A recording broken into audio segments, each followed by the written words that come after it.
السلام علیکم ورحمۃ اللہ وبرکاتہ۔ الحمدللہ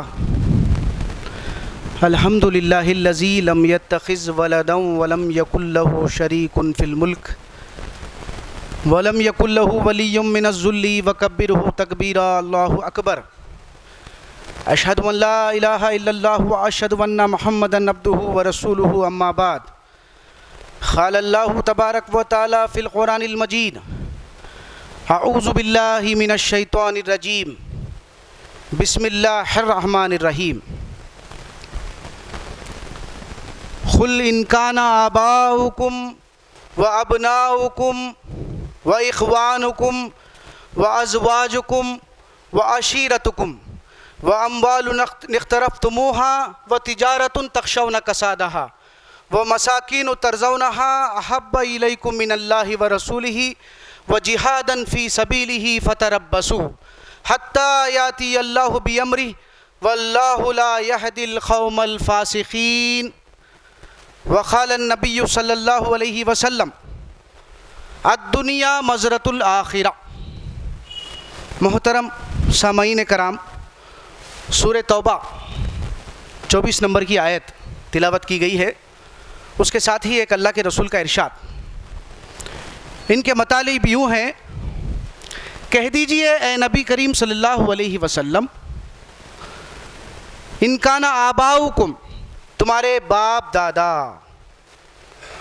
تمہارے بیٹے، تمہارے بھائی اور تمہارے بیویاں اور تمہارے رشتہ دار اور وہ مال جو تم نے محنت کر کے کمایا ہے اور وہ تجارت جس کا تم کو نقصان کا اندیشہ ہے اور وہ گھر جس میں رہنا تم پسند کرتے ہو، ان ساری چیزوں کو اللہ رب العالمین گنوا کر، چونکہ یہ ہمارے روزمرہ زندگی سے تعلق رکھتی ہے، تو اللہ رب العالمین فرماتے ہیں یہ ساری چیزیں اللہ اور اس کے رسول سے زیادہ محبوب ہے،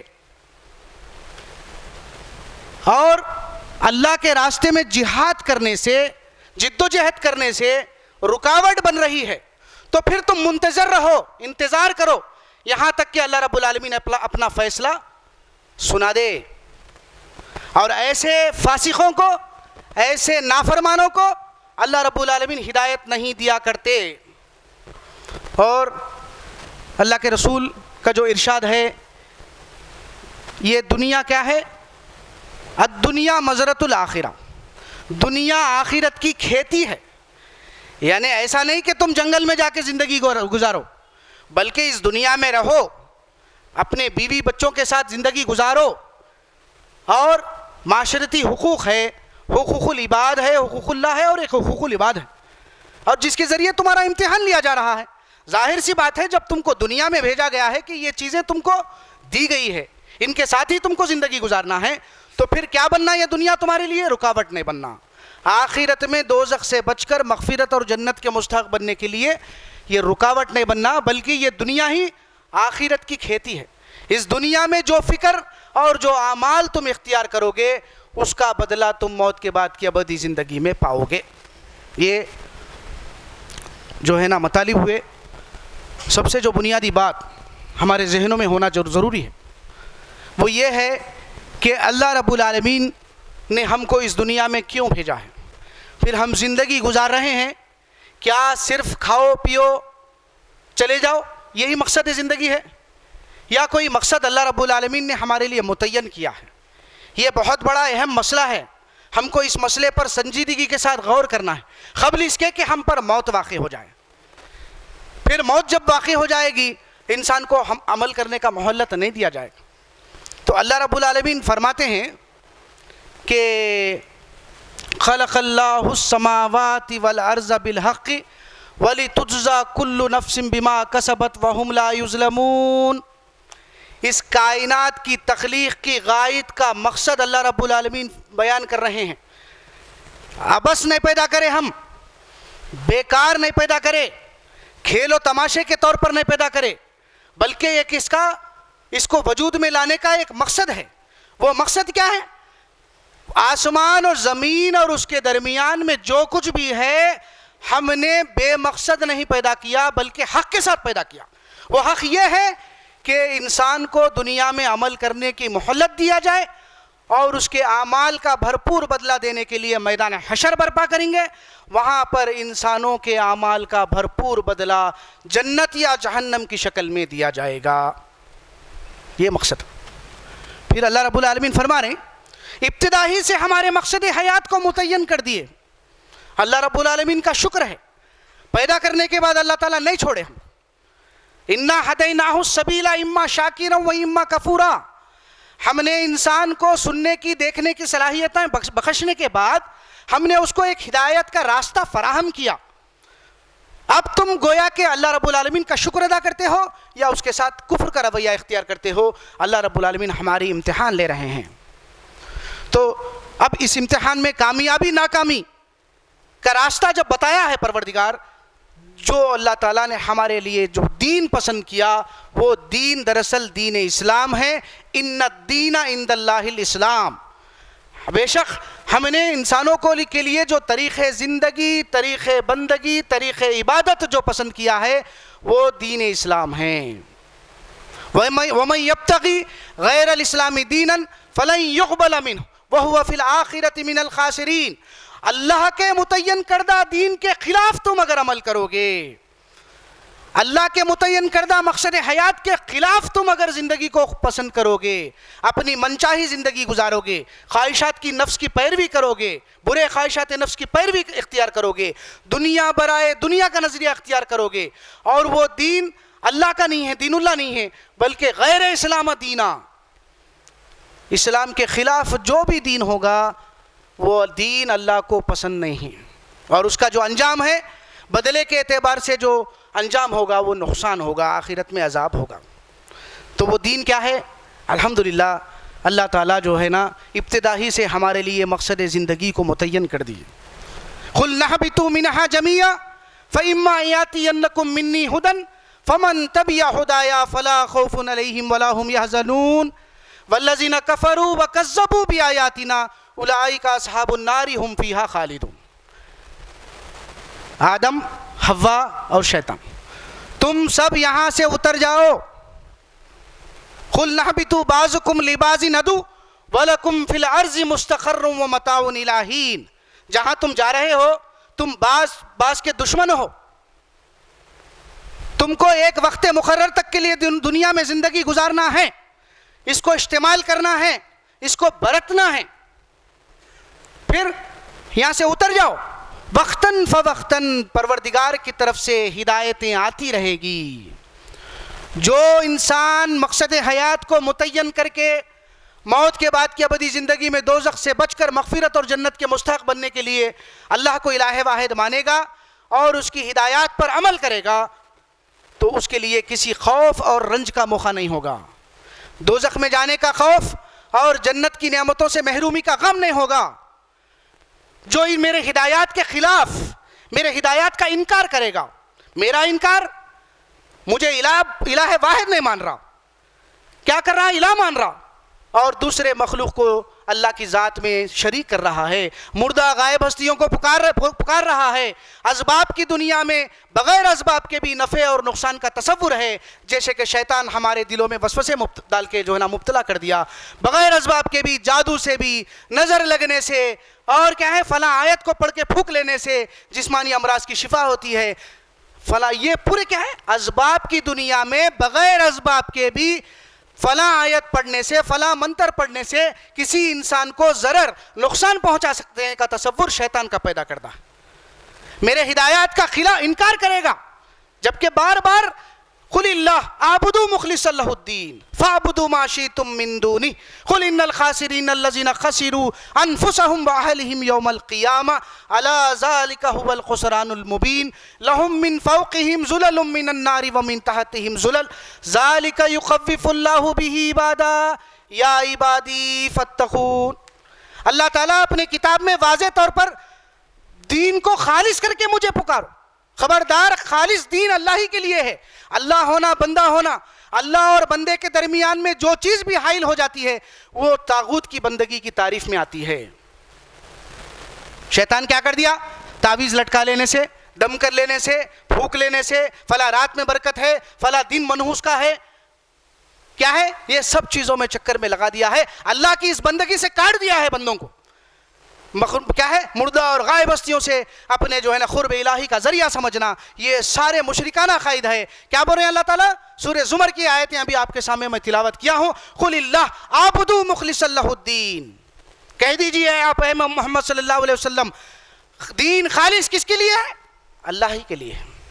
تم خالص ہو کر طاغوت کی بندگی سے اجتناب کر کے اللہ کی بندگی خالص کرو۔ قل اللہ فاعبدوا ما شئتم من دونی، اب تم جس کو پکارو۔ پھر اس کے بعد اعلان کر رہے ہیں، کہہ دیجئے اصلی گھاٹا وہ گھاٹا ہے جس دن انسان اپنے آپ کو، اپنے بال بچوں کو دوزخ کے عذاب میں پائے گا اپنے فکر اور عمل سے۔ وہ گھاٹے سے ہم کو آگاہ کر رہے ہیں۔ دنیا کا گھاٹا کوئی دوست، کوئی رشتہ دار پورا کر سکتا ہے، لیکن آخرت کا گھاٹا کوئی پیر اور پیغمبر بزرگ بھی نہیں بچا سکتے۔ اگر مجرم بن کے اللہ کے بارگاہ میں حاضر ہوگا، توبہ کیا ہے سچی، اللہ کی طرف پلٹ گیا ہے تو اللہ کی طرف سے معافی ہوگی، لیکن مجرمانہ حیثیت سے اللہ کے قانون کو توڑ کر، اسوہ رسول کو توڑ کر، اسوہ صحابہ کو توڑ کر، مجرم کی حیثیت سے اللہ کے بارگاہ میں انہو من یاتی ربہ مجرما فإن لہ جہنم لا یموت فیہا ولا یحیا، بے شک جو اللہ کے بارگاہ میں مجرم کی حیثیت سے حاضر ہوگا اس کے لیے کیا ہے؟ جہنم پکا ہے۔ تو آگاہ کر رہے ہیں سورہ زمر میں کہ کہہ دیجئے کہ اصلی گھاٹا وہ گھاٹا ہے جس دن انسان اپنے آپ کو، اپنے بال بچوں کو دوزخ کی آگ میں پائے گا۔ خوب سن رکھو، یہ اصلی گھاٹا ہے۔ اور وہ گھاٹا کیسا ہے؟ چھت بھی آگ کا ہوگا، فرش بھی آگ کا ہوگا۔ اے میرے بندو، میرے اس عذاب سے بچنے کے لیے جو مہلت عمل تم کو دنیا میں دی گئی ہے اس کو ویسٹ مت کرو، ضائع مت کرو۔ برے تو پھر یہ جو بات ہے، میرا انکار کرے گا، والذین کفروا وکذبوا، یہ مقصد حیات کو سمجھانے کے لیے میں یہ آیتوں کو رکھا ہوں۔ میرا انکار کرے گا، میری آیتوں کا انکار کرے گا اور جھٹلائے گا، تکبر کرے گا، تو ان کا جو انجام ہوگا آخرت میں، والذین کفروا وکذبوا بآیاتنا اولئک اصحاب النار ہم فیہا خالدون، ان کا جو انجام ہوگا وہ جہنم کی آگ ہوگا جس میں وہ ہمیشہ ہمیشہ رہیں۔ یہ اللہ رب العالمین کا بہت بڑا احسان ہے، ابتدا ہی سے ہمارے مقصد حیات کو اللہ رب العالمین متعین کر دیے ہیں کہ اب ہم تقوی کی زندگی اختیار کر کے، پرہیزگاری اختیار کر کے وہ معلوم کرے اللہ کی کتاب کی روشنی میں وہ عقائد، وہ مشرکانہ عقائد کون سے ہیں جس کو ترک کرنے کے بعد ہم جو ہے نا کیا ہے ہمارے اندر پرہیزگاری پیدا ہو، فکر آخرت، یعنی آخرت میں دوزخ کے عذاب سے بچنے کے لیے ہر وہ ممکنہ کوشش کرنا دنیا میں، یہ تقوی ہے۔ تقوی کے معنی جیسے کہ عمر رضی اللہ تعالیٰ عنہ کہ جو ہے نا اپنے مشاورت میں صحابہ کرام سامنے جو ہے نا بیٹھے ہوئے ہیں، پوچھ رہے ہیں تقوی کیا ہے۔ صحابہ جو ہے نا اپنے اپنے طور پر تقوی کی وضاحت کر رہے ہیں، تو ایک صحابی سے پوچھتے ہیں کہ تقوی کیا ہے؟ تقوی کیا ہے؟ آپ وضاحت کرتے ہیں کہ ایک پگڈنڈی، ایک ایسی جو ہے نا منزل ہے جہاں پر پہنچنا ہے، دائیں اور بائیں جانب خاردار درخت ہے، تو اپنے جو ہے نا کیا کرتا ہے، کپڑوں کو سمیٹ کر جو ہے نا خاردار جو ہے درخت سے جو ہے بچاتے ہوئے اس راستے سے جو ہے نا منزل کو پہنچنے کی کوشش کرتا ہے۔ یہ تقوی ہے، یعنی آخرت کی منزل مغفرت اور جنت کا مستحق بننا اصلی کامیابی ہے۔ فمن زحزح عن النار وادخل الجنۃ فقد فاز، جو آدمی دوزخ سے بچا لیا گیا اور جنت کا مستحق ہوا، یہی سب سے بڑی کامیابی ہے۔ اس کامیابی کو حاصل کرنے کے لیے ظاہر سی بات ہے یہ عملی میدان ہمارے لیے ہموار کر دیا گیا ہے، اس میں مشکلات بھی آئیں گی، مصیبتیں بھی آئیں گی، اور کاروبار میں جو ہے نا نقصان بھی ہوگا، اور اللہ تعالیٰ کیا کرے، حلال و حرام کی تمیز ہمارے اندر پیدا کرنے کے لیے کتاب کسوٹی کو نازل کرتے ہیں۔ تو اب یہ ہم پر ہے کہ ہم کیا واقعی وہ تقوی اختیار کر کے موت کے بعد کی ابدی زندگی میں دوزخ سے بچنے کی فکر کر رہے ہیں، یا نہیں ہم بھی ان دنیا پرستوں کے جیسا ہم بھی اس دنیا کو استعمال کر رہے ہیں۔ موضوع کی طرف جو آیتیں ہمارے سامنے پڑھی گئی ہے، یہ ہمارے لیے انتہائی جو ہے نا غور کرنے کی بات ہے۔ وہ یہ ہے کہ ہم بھی اللہ ماشاء اللہ مسلمان ہیں، اللہ کا شکر ہے، کلمے کے اقراری ہے، لیکن جب اللہ تعالیٰ ہم کو فرما رہے ہیں وَكَذَلِكَ جَعَلْنَاكُمْ أُمَّةً وَسَطًا لِتَكُونُوا شُهَدَاءَ عَلَى النَّاسِ وَيَكُونَ الرَّسُولُ عَلَيْكُمْ شَهِيدًا۔ اللہ رب العالمین کا ارشاد ہے کہ اسی طرح ہم نے تم کو امت وسط بنایا تاکہ تم لوگوں پر گواہ رہو اور رسول اللہ صلی اللہ علیہ وسلم تم پر گواہ رہے۔ وہ گواہی کے اعتبار سے کیا واقعی امت محمدیہ جس پر جو ذمہ داری فائز کی گئی ہے، ہمارا مقصد حیات متعین ہے، مغفرت اور جنت ہے، کیا واقعی اس کی جو ہے نا ترجیح دے رہے ہیں یا خالی دنیا میں جو ہے نا خواہشات نفس کی پیروی کر کے بہہ جا رہے ہیں؟ اس کا جائزہ لینا۔ ہم بھی اہل کتاب یہود و نصارہ کے جیسا، ہم بھی وہ جو ہے نا دنیا برائے دنیا کا اختیار جو ہے نا نظریہ اختیار کر رہے ہیں، ان کے جیسا بہتے چلے جا رہے ہیں، کمپنیوں کے مالک بنتے چلے جا رہے ہیں، اور پیسے کو ڈبل کرنے کے سلسلے میں ہمارے پاس تدابیر ہے، اسباب ہے، لیکن دین کے معاملے میں اندھی تقلید ہے۔ غور کرنا، ہم جیسے لوگ بھی کیا کر رہے ہیں؟ دنیا برائے دنیا کا نظریہ اختیار کر رہے ہیں، تو پھر کیا ہوگا بھائی؟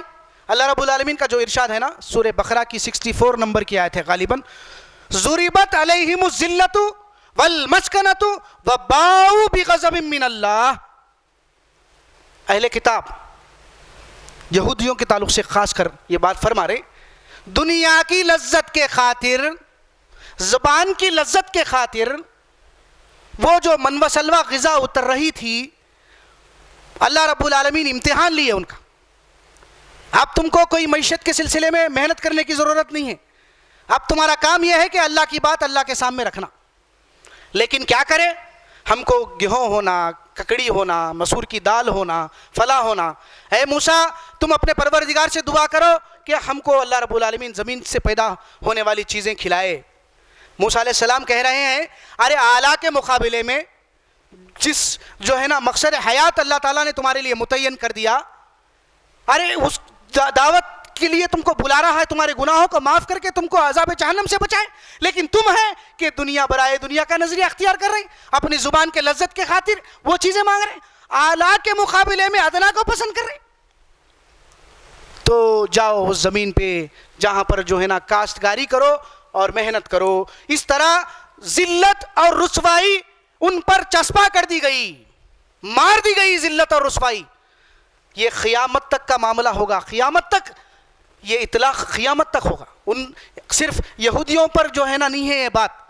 اب ہم کیونکہ اللہ نے ہم کو چن لیا ہے، امت محمدیہ ہے، ہم پر بہت بڑے ذمہ داریاں فائز کیے گئے ہیں، لیکن ہم بھی ان دنیا پرستوں والوں کے جیسا ہم بھی دنیا پرستی اختیار کر رہے ہیں، مقصد حیات سے غفلت برت رہے ہیں۔ تو پھر معاملہ کیا ہے؟ آج ہم دوسرے حکومتوں کے تختے مشق بنے ہوئے ہیں، ذلت اور رسوائی ہم پر چھائے گی۔ یہ کام دعوت اللہ کا ہم چھوڑ دیے، اس لیے اللہ رب العالمین فرما رہے کہہ دو اے محمد صلی اللہ علیہ وسلم، کیا ہے وہ؟ تمہارے باپ دادا، تمہارے بیٹے، تمہارے بھائیاں، تمہارے بیویاں، تمہارے رشتہ دار، اور تمہارا وہ مال جو تم نے محنت کر کے کمایا، اور وہ کاروبار جس کا تم کو نقصان ہونے کا اندیشہ ہے، اور وہ گھر، وہ بلڈنگ جس میں تم رہنا جو ہے نا پسند کرتے ہو، اگر یہ ساری چیزیں آخرت میں دوزخ سے بچ کر مغفرت اور جنت کے مستحق بننے کے لیے رکاوٹ بن رہی ہے، اللہ اور اس کے رسول کی تعلیمات پر عمل کرنے سے، جد و جہد کرنے سے، اسٹرگل کرنے سے رکاوٹ بن رہی ہے، تو پھر تم انتظار کرو یہاں تک کہ اللہ رب العالمین اپنا فیصلہ سنا دے گا۔ سوچئے کتنی خطرناک بات ہے۔ اللہ رب العالمین فرما رہے ہیں آج اللہ ماشاءاللہ امت مسلمہ بھی جو ہے نا وہی ڈگر پر چلتے ہوئے خواہشات نفس کی پیروی کر رہی ہے، الٹا جو ہے نا شرک کے مرتکب ہو رہے ہیں۔ ہم کو یہ اندازہ نہیں ہے، ہم سمجھ رہے ہیں کہ شرک چھوڑ دیے، درگاہوں پر جانا چھوڑ دیے، تعویذ لٹکانا چھوڑ دیے، اور جادو اور نظر پر ہمارا ایمان نہیں ہے، اسباب سے ہی جو ہے نا نفع اور نقصان پہنچتا ہے کہ تصورات میں ہے۔ لیکن ہم ادارے والے خود اپنی زندگی کا جائزہ لینا، کہاں کہاں تک جو ہے نا ہم بھی رب کی نافرمانی دندناتے کرتے چلے جا رہے ہیں، کہاں کہاں تک اللہ اور اس کے رسول کی تعلیمات پر اسوہ صحابہ کو پیش نظر رکھ کر کے زندگی گزار رہے ہیں۔ ہمارے کاروبار کا جائزہ لینا، ہمارے شادی بیاہ کے مسئلوں کا جائزہ لینا، ہمارے آئلی زندگی کا جائزہ لینا، اور ہمارے آفسوں کا جائزہ لینا۔ یہی بات اللہ تعالیٰ اس سورہ توبہ کی 24 نمبر کی آیت میں فرما، یہ ساری چیزیں جو انسان کو محبوب ہے اگر یہ واقعی اللہ اور اس کے رسول سے زیادہ محبوب ہے اور یہ تم کو رکاوٹ بن رہی ہے آخرت میں دوزخ سے بچ کر جنت میں جانے کے لیے، پھر تم انتظار کرو یہاں تک کہ اللہ تعالیٰ اپنا فیصلہ سنا دے گا۔ اور ایسے نافرمانوں کو اللہ رب العالمین ہدایت نہیں دیا کرتے، لیکن وہ دنیا جو فانی ہے اور وہ ابدی زندگی کے مقابلے میں کیا کر رہے ہیں ہم؟ بل تؤثرون الحیات الدنیا والآخرۃ خیر وابقیٰ ان ھذا لفی الصحف الاولی صحف ابراہیم وموسیٰ، بلکہ تم دنیا کی زندگی کو آخرت پر مقدم رکھتے ہو، حالانکہ آخرت کیا ہے؟ ہمیشہ باقی رہنے والی ہے زندگی، کیا ہے وہ؟ خیر بھی ہے، ابقا بھی ہے۔ یہی بات صحف ابراہیم و موسیٰ، ابراہیم علیہ السلام کی صحیفوں میں اور موسیٰ علیہ السلام کی صحیفوں میں، بلکہ ہر پیغمبر کی دعوت کیا تھی؟ وہ موت کے بعد کی ابدی زندگی کی یاد دلاتے، انسانوں کو کیا کرتے؟ موت کی بات کی ابدی زندگی کی یاد دلاتے۔ لیکن ہم افسوس ہے یعلمون ظاہرا من الحیات الدنیا وہم عن الآخرۃ ہم غافلون، یہ دنیا کی عارضی نفع، عارضی نقصانات جو ہمارے نظروں کے سامنے دکھ رہے ہیں اس کے پیچھے پڑے ہوئے ہیں، لیکن وہ زندگی جو غیب میں ہے، جنت اور دوزخ غیب میں ہے، اللہ رب العالمین غیب میں ہے، اس زندگی کے تعلق سے غفلت میں ہے۔ تو کچھ معاملہ یہ ہے۔ اب آئیے وہ آیات، آپ انتہائی ہمارے لیے غور کرنے کی بات، انسان کوشش کر رہا ہے پیسوں کو ڈبل کرنے کے لیے، بے شک اختیار کرنا ہے اسباب کو، اسباب کا ترک نہیں کرنا ہے ہم کو۔ تو اللہ رب العالمین سورہ جو ہے ہود میں فرماتے ہیں، 15-16 نمبر کی آیت ہے غالباً، من کان یرید الحیات الدنیا وزینتها نوفی الیہم اعمالہم فیہا وہم فیہا لا یبخسون اولئک الذین لیس لہم فی الآخرۃ الا النار وحبط عنہم ما صنعوا فیہا وباطل ما کانوا یعملون۔ جو آدمی اس دنیا کی زندگی کی زینت چاہتا ہے، ہم اس کو اس دنیا میں دے دیتے ہیں اور اس میں کوئی کمی نہیں کرتے، لیکن انجام کے اعتبار سے کیونکہ وہ دنیا چاہا، کوششیں صبح بستر سے اٹھنے کے بعد بستر پہ جانے تک پوری کوشش اس کے پیچھے تھی لگی ہوئی، جب بھی سوچا دنیا کی سوچا، فاما من طغى وآثر الحیات الدنیا فإن الجحیم ہی المأوی، جب بھی سوچا بستر سے اٹھنے کے بعد بستر پہ جانے تک دنیا کی سوچا۔ اور دیکھو آج مسلمانوں کا حال، ہم صرف جو ہے نا لا الہ الا اللہ محمد رسول اللہ کلمے کے اقراری اور اس پر ثابت قدمی دکھانے کا معاملہ آ جاتا ہے تو ہم دیکھتے ہیں کہ رسول کی سنت کی مخالفت ہے اور اس فیض صحابہ کی مخالفت ہے۔ آج شادی بیاہ کا معاملہ لے لیجئے بھائی، میرے خود کے گھر کا معاملہ بتا رہا ہوں، میں خود اپنے گھر کی زندگی کا جائزہ لوں، کیا واقعی ایسا جو ہے نا ماحول بنایا گیا ہے جس میں شان و شوکت اور لاکھوں روپیہ خرچہ کیا جا رہا اور لوگوں کو نام و نمود بتایا جا رہا، کیا میں اس میں شرکت کروں؟ کیا میرا دین مجھے یہ اجازت دے رہا ہے؟ پھر ہم النکاح من سنتی لکھ رہے ہیں، نکاح میرے طریقے پر کرو، اللہ کے رسول فرمائیں۔ پھر اللہ کے رسول کی سنت یہ ہے کہ لاکھوں روپیہ خرچ کیا جائے، لوگوں میں نام و نمود کیا جائے؟ سوچو، خواہشات نفس کے غلام نہیں بن رہے؟ سوچو بھائی، بے پردگی کا ماحول ہے، کیا یہ ہے سنت؟ النکاح من سنتی، کیا یہ ہے سنت؟ عورتوں کو بے پردہ کیا گیا، یہ سنت ہے؟ پھر اس میں خطبہ بھی ہے، خطیب بھی ہے، خطبہ دے رہا ہے، لیکن افسوس ہے کہ وہ جو ہے نا چیزوں کی نشاندہی نہیں ہے۔ سوچئے بھائی، ہمارے کاروبار میں کہاں کہاں تک ہم جو ہے نا ڈنڈی مار رہے ہیں، کاروبار کی ترقی کے لیے کہاں کہاں جھوٹ بول رہے ہیں، اور عہد و پیمان کا کہاں تک پاس و لحاظ ہے، ہماری زندگی کا ہم جائزہ لینا بے حد ضروری ہے۔ وہ آدمی جو دنیا کی زندگی کا طالب ہے، ہم اس کو اس دنیا میں دے دیتے ہیں، اس میں کوئی کمی نہیں کرتے، لیکن انجام کے اعتبار سے اس کے اعمال حبط کر لیے جائیں گے، برباد کر دیے جائیں گے، اور آخرت میں جہنم کے آگ میں داخل کیا جائے گا۔ پھر اللہ تعالیٰ یہی بات کو مختلف انداز میں سورہ جو ہے بنی اسرائیل میں فرماتے ہیں، 18-19 نمبر کی آیت ہے، من کان یرید العاجلۃ عجلنا له فیہا ما نشاء لمن نرید ثم جعلنا له جہنم یصلاها مذموما مدحورا۔ جو آدمی اس دنیا کی زندگی کا طالب ہے، ہر طالب دنیا کو ہر پیسے کی ڈبل کو ہونے کی کوشش کرنے والوں کو پیسہ ڈبل نہیں کرتا میں، تو بے شک اسباب اختیار کر، لیکن تیرا کام ہے اسباب اختیار کرنا، لیکن جس کو جتنی دنیا میں دینا چاہتا ہوں وہ دیتا ہوں برے۔ اللہ تعالیٰ کا ارشاد ہے. ہماری کوشش ہے کہ میں کروڑ پتی کھرب پتی بل گیٹس کے جو ہے نا برابر بن جاؤں، لیکن اللہ رب العالمین بولے نہیں، بے شک تالا تیرے ہاتھ میں ہے لیکن چابی میرے ہاتھ میں. یہ معاملہ ہے. بولے کوشش کر تو، لیکن ہر طالب دنیا کو اس کی مرضی کے مطابق دنیا نہیں ملتی. اللہ جس کو جتنا دینا چاہتے ہیں اس کو وہ دنیا دیتے ہیں، لیکن بدلے کے اعتبار سے اس کا انجام آخرت میں آگ ہوگا. لیکن انجام الحمدللہ من کان یرید کیا بول رہے ہیں اس کے بعد، ومن اراد الآخرۃ وسعی لہا سعیہا وہو مومن فاولئک کان سعیہم مشکورا.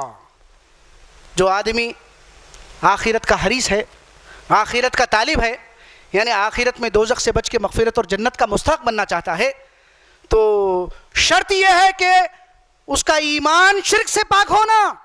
وہ مومن، ایسا نہیں کہ ایمان والے ہیں لیکن عقائد کپا، جادو پہ بھی ایمان، نظر لگنے کے بھی جو ہے نا قائل ہے ہم، اور شیطان کے وارد ہونے کے قائل ہے ہم، مردہ غائب ہستیوں سے جو ہے نا نفع اور زار کے جو ہے نا قائل ہے ہم. تو پھر کیا ہے؟ اللہ فرماتے ہیں، رسول اللہ صلی اللہ علیہ وسلم سے کہلوا رہے ہیں، کیا ہے وہ آخرت کا جو طالب ہے، وہ چاہے مرد ہو یا عورت ہو، بشرطے کہ وہ ایمان والے ہو، ان کا ایمان شرک سے پاک ہو، تو ان کی وہ ہر کوشش اللہ کے پاس مشکور مقبول کر لی جائے گی. تو یہ سورہ بنی اسرائیل کی آیت ہے. تو ہم اپنی زندگی کا جائزہ لینا، کہاں کہاں پر رب کی ہم نافرمانی کر رہے ہیں. ایسا نہیں کہ خالی مسلمان بن گئے تو ہو گیا، نہیں، بلکہ اس کا ثبوت اپنے عمل سے فراہم کرنا. اللہ رب العالمین جو تعریف کر رہے ہیں، شرک کی کیا تعریف ہے، کفر کی کیا تعریف ہے، منافقت کی کیا تعریف ہے، یہ معلوم کرے. یہ دوسروں کے لیے نہیں ہے، بلکہ میں خود دیکھوں میری زندگی گزارتے ہوئے کہ جو سورہ توبہ کی اس آیت کی روشنی میں جو ماحول میرے لیے ہموار عملی میدان کیا گیا ہے کہ میں کہاں کہاں رب کا انکار کر کے مشرکانہ عقائد میں گرفتار ہو رہا ہوں، مشرک بن جا رہا ہوں، شرک کر رہا ہوں. کہاں کہاں میں اللہ کے حکم کی خلاف ورزی کر کے انکار کر کے کافر بن جا رہا ہوں. کہاں کہاں میں ڈاماڈول پالیسی، مذبذبین بین ذالک لا الہ ہؤلاء ولا الہ ہؤلاء، نہ ادھر کے ہے نہ ادھر کے ہے، نہ بیچ میں معلق ہے. منافقت اختیار کر کے جو ہے نا میں منافق بن جا رہا ہوں. بلکہ یہ کیفیت کس کی تھی میرے بھائی؟ صحابہ کرام کی کیفیت تھی. لیکن ہم اپنے دل کو مطمئن کر لیے، ارے بھائی ہم بہت بڑا کام کرنے والے، بہت بڑے مولوی ہے، بہت بڑے یہ ہے. ایسا نہیں ہے. صحابہ کرام کی جو کیفیت تھی، حنظلہ رضی اللہ تعالیٰ عنہ اللہ کے رسول کی خدمت میں حاضر ہونے کے لیے تیز چل رہے ہیں، نافقہ حنظلہ کہتے ہوئے. ابو بکر صدیق رضی اللہ تعالیٰ عنہ پوچھتے ہیں، کیوں اپنے آپ کو منافق سمجھ رہے ہیں حنظلہ؟ اللہ کے رسول کے خدمت میں جب رہتا ہوں، ایک اجتماعی نظم ہوتا ہے، تو وہاں پر میری کچھ کیفیت الگ ہے، میرے اندر وہ آخرت کی فکر الگ ہے. لیکن جیسا میں بازار میں اپنے گھر والوں کے ساتھ جب جو ہے نا میں کاروبار کو انجام دیتا ہوں یا ڈیوٹی کو انجام دیتا ہوں، میرا معاملہ کچھ ایسا، تو میں اپنے آپ کو منافق سمجھ رہا ہوں. ابو بکر صدیق کہہ رہے ہیں رضی اللہ تعالیٰ عنہ کہ میرا بھی کچھ حال یہی ہے. دونوں بھی جو ہے نا اللہ کے رسول کے پاس جا کر یہ کیفیت کو بیان کرتے ہیں. اللہ کے رسول کیا کہہ رہے ہیں؟ اسی کیفیت کو طاری رکھو موت تک. لیکن آج ہم امت مسلمہ زام میں مبتلا ہے، الحاج ہے. ہم حاجی ہے، ایک سے زائد حج کر لیے تو الحاج ہے، کتنے کی عمرے کر لیے، اور اپنے جو ہے نا متقی ہونے کا ہم کیا کر رہے ہیں؟ اظہار کر رہے ہیں. لیکن صحابہ کی زندگی کا معاملہ کیسا تھا؟ غور کرنا. بس یہ دنیا عارضی ہے، ادنا ہے، خلیل ہے. اس کے بعد کی زندگی جو ہے نا آنے والی، وہ ہمیشہ ہمیشہ کی لافانی زندگی ہے، ابدی زندگی ہے. اسی کی کامیابی ہی اصلی کامیابی ہے. جو کامیابی کے معیارات ہم اپنے ذہنوں میں بنائے ہوئے ہیں، وہ کامیابی کے معیارات نہیں ہوتے. اگر ویسا ہونا تو سب سے زیادہ کامیاب کون ہونا؟ نمرود ہونا. اگر واقعی دولت کے اعتبار سے کامیاب ہے، یہ معیار اگر ہم اپنے ذہن میں بٹھا لیے ہیں، تو سب سے بڑا کامیاب کون ہونا؟ قارون ہونا ہے. نہیں تو پھر یہ نہیں ہے. اگر واقعی بادشاہی کے اعتبار سے کامیاب ہے سمجھنا، تو پھر کون ہونا؟ فرعون ہونا. ایسا نہیں ہے معاملہ. غور کریے، قرآن مجید کو سمجھ کر پڑھیے. الذین آتیناہم الکتاب یتلونہ حق تلاوتہ اولئک یؤمنون بہ ومن یکفر بہ فاولئک ھم الخاسرون. ہم جس کو بھی کتاب دیتے ہیں وہ قرآن کو یا کتاب کو اس طرح پڑھتے ہیں جیسا کہ پڑھنے کا حق ہے. وہ پڑھنے کا حق یہ ہے کہ اس میں میرا ذکر ہے، قوموں کا ذکر ہے، تاکہ ہم اس پر عمل کر کے اللہ کی ہدایات پر دنیا میں پاکیزہ زندگی اور موت کے بعد کی ابدی زندگی میں مغفرت اور جنت کے مستحق بنے. یہ منشے کے تحت جو بھی کتاب پڑھے گا وہی کتاب پر ایمان رکھنے والا ہے. یہ منشا نہیں ہے ثواب و برکت کی نیت ہے اور دکان اور مکان کی افتتاح کے لیے پڑھا جا رہا, مردوں کے لیے ایصال ثواب کے لیے پڑھا جا رہا, تو پھر ایسا پڑھنا بیکار ہے اور کل آخرت میں نقصان کا باعث ہے. بارک اللہ لی ولکم فی القرآن العظیم ونفعنی وایاکم بالآیات والذکر الحکیم. الحمد للہ رب العالمین.